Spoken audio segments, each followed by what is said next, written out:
Olá, quarto ano! Nós iremos falar na aula de História sobre a formação do povo brasileiro, que é uma formação muito grande de vários povos. Nós começamos primeiro com os portugueses, que quando chegaram aqui no Brasil, encontraram já quem? Os índios.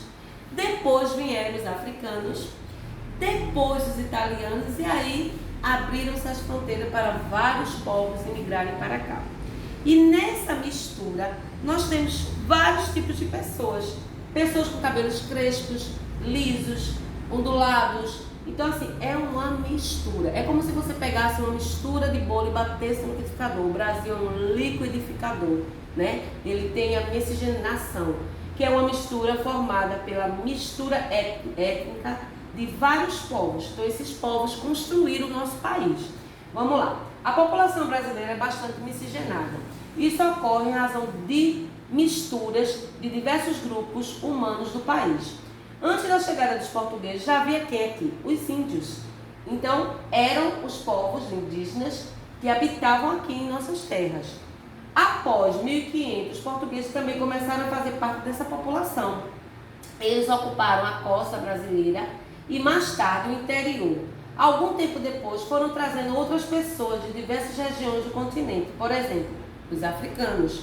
Aí os portugueses e os africanos formaram três grupos, né? E os índios formaram três grupos, que eram inicialmente a sociedade brasileira. Há pessoas de origem indígenas, africanas e portugueses. Em qual das nossas terras? Então na nossa família também existe.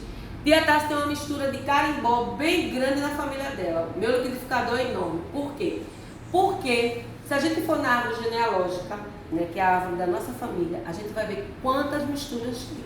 O meu tataravô, ele era africano e a minha tataravó era portuguesa. E vê a mistura que deu. Então foi nascendo gente loira, do olho azul, gente morena do cabelo ondulado, gente morena do cabelo crespo.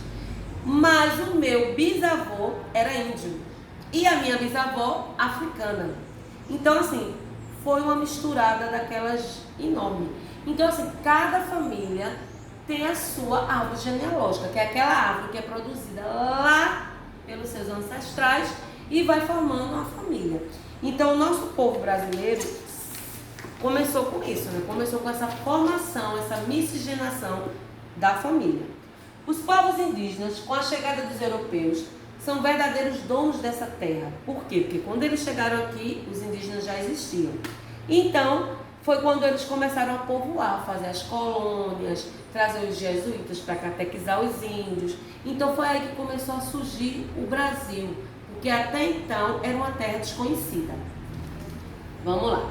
Vocês têm o exercício da página 325, 326. E agora vamos falar também de outro povo que nos deu mais um pouquinho de contribuição para a nossa formação, que é o povo africano, que vieram em navios negreiros trabalhar na cana-de-açúcar, mas essas pessoas vinham trabalhar como escravos. Essas pessoas não recebiam pelo que faziam.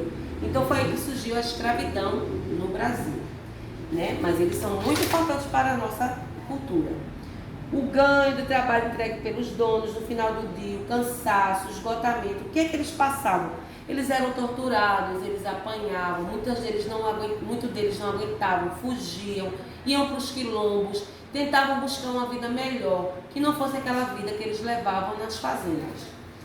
Aí foi quando surgiu um quilombo famosíssimo, Quilombo dos Palmares, que era liderado por Zumbi.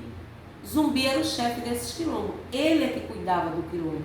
Então o que acontecia? Ele protegia os escravos que eram fugitivos e que estavam sendo caçados. E ali começaram a aparecer vários quilombos. E esses quilombos foram abrigando os negros que fugiam. Voltando, no dia 20 de novembro, também a gente comemora um dia muito importante, que é o Dia da Consciência Negra, que é uma homenagem a Zumbi, esse homem que dedicou sua vida a salvar vidas. Então, foi quando surgiu também a Carta de Euforia. O que era a Carta de Euforia?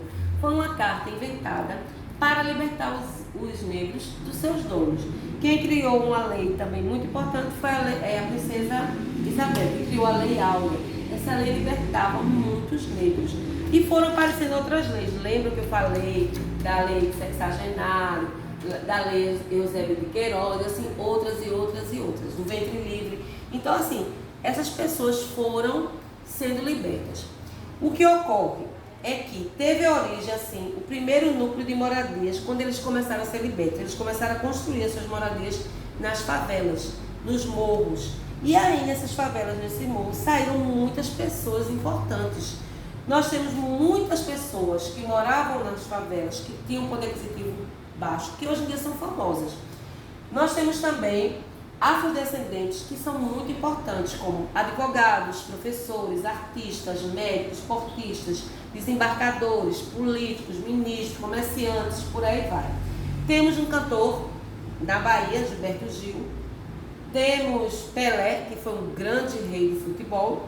E temos muitos e muitos do presidente dos Estados Unidos que saiu, que era negro, né? Que a gente sabe que ele governou junto com a sua esposa, Obama. E assim, todos deram sua contribuição. Mas aqui a gente sabe que essas pessoas ainda sofrem muita discriminação, né? Por conta da sua cor. E isso gera muitos problemas. Mas que hoje em dia é crime. Hoje em dia, quem tenta com essas pessoas paga. Então, assim, essa formação foi muito legal, porque a gente sabe que essas pessoas vieram de tão longe contribuir com o nosso desenvolvimento, com a nossa cultura. Vocês irão fazer esse exercício também da página 331 até a 332. Deixa eu ver. É isso aí, até a 332. Então, a gente vai revisando nas nossas aulas online toda a história da formação brasileira. Ok? Beijo.